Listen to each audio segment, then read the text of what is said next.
saya jika seperti kasusnya saya selaku guru yang sedang mengajar di kelas yang letaknya bersebelahan dengan kelas Bu Tati ikut merasa tidak nyaman dalam mengajar, dan saya kira semua siswa yang berdekatan dengan kelas tersebut juga akan terganggu dan tidak fokus dalam mengajar disebabkan ada suara tangisan siswa yang dihukum oleh Bu Tati. Maka saya selaku guru di sekolah tersebut dan yang sedang mengajar di kelas yang dekat dengan kelas Bu Tati akan melakukan pendekatan dengan si anak yang sedang dihukum dan menangis tersebut. Kemudian saya menyuruh si anak tersebut untuk menjumpai Bu Tati dan meminta maaf dan berjanji tidak akan mengulangi kesalahannya lagi. Kemudian begitu jam istirahat, lalu saya meminta sedikit waktu pada Bu Tati untuk memberi sedikit saran tentang cara menghukum si anak. Jika anak berbuat salah, berilah hukuman yang tidak beresiko tinggi terhadap fisik si anak. Berilah hukuman yang kira-kira menjadi pelajaran dan tidak merugikan si anak. Lebih-lebih terhadap siswa yang masih menduduki kelas 5. Begitulah kira-kira pendapat saya. Menurut saya, sikap Bu Tati itu salah. Sudah seharusnya setiap guru itu harus disiplin. Karena disiplin itu perlu, tapi jangan galak. Rangkul siswa supaya dia senang belajar dengan kita. Jadi, kalau seandainya saya melihat ada beberapa murid di kelas Bu Tati mencoba untuk mencuri pandang keluar kelas, melihat temannya yang sedang menangis dan berlutut di terik matahari, saya akan mendekati siswa tersebut, membujuk dan merayunya supaya dia diam dari tangisannya.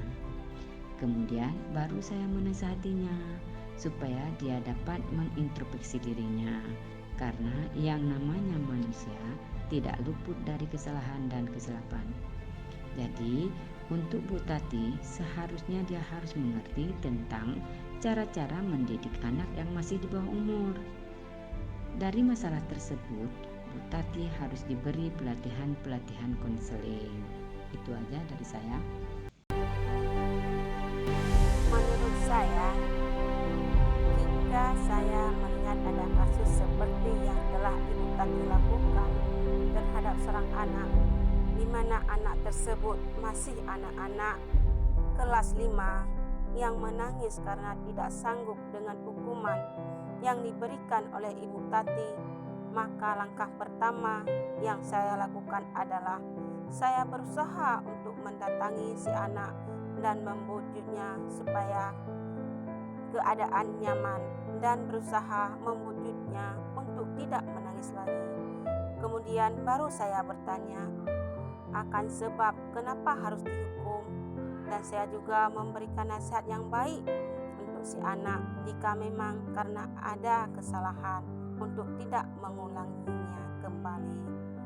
Untuk Ibu Tati, mungkin saya tidak dapat mengintrospeksinya langsung di dalam kelas, karena itu juga untuk menjaga nama baiknya di depan anak-anak, dan saya akan berusaha untuk berbicara baik-baik dengan Ibu Tati di ruang guru atas apa yang telah Ibu Tati lakukan, dengan bercerita terlebih dahulu atas latar belakang kenapa peristiwa tersebut terjadi. Jika memang si anak bersalah dan memang harus dihukum, maka saya menyarankan untuk mencari solusi lain dalam memberikan pelajaran untuk perbaikan atas kesalahannya, dan memberikan bayangan kepada Ibu Tati bagaimana seandainya siswa tersebut yang Ibu hukum, seandainya siswa tersebut pingsan, apakah Ibu pernah memikirkan bagaimana nasib siswa tersebut.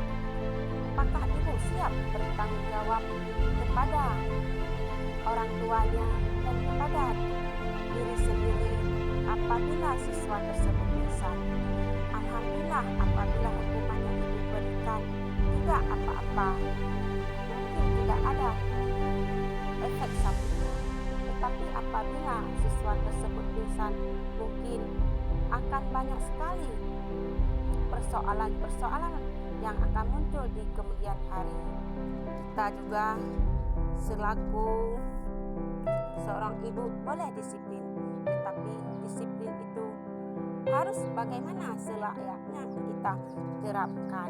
Dan harapan saya untuk Ibu Tati, untuk kita semua, jadilah seorang guru yang bisa membaca zamannya anak.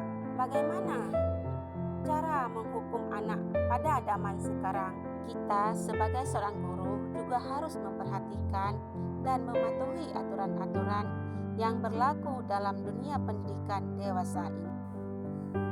Kemudian jadilah seorang guru yang bisa merangkul anak didiknya.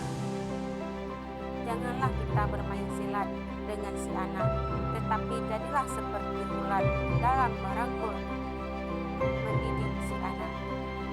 Demikianlah pendapat saya. Terima kasih semuanya. Selamat buat guru-guru penggerak. Semoga Allah memberikan kesuksesan pada guru penggerak, terutama buat Ibu Novia.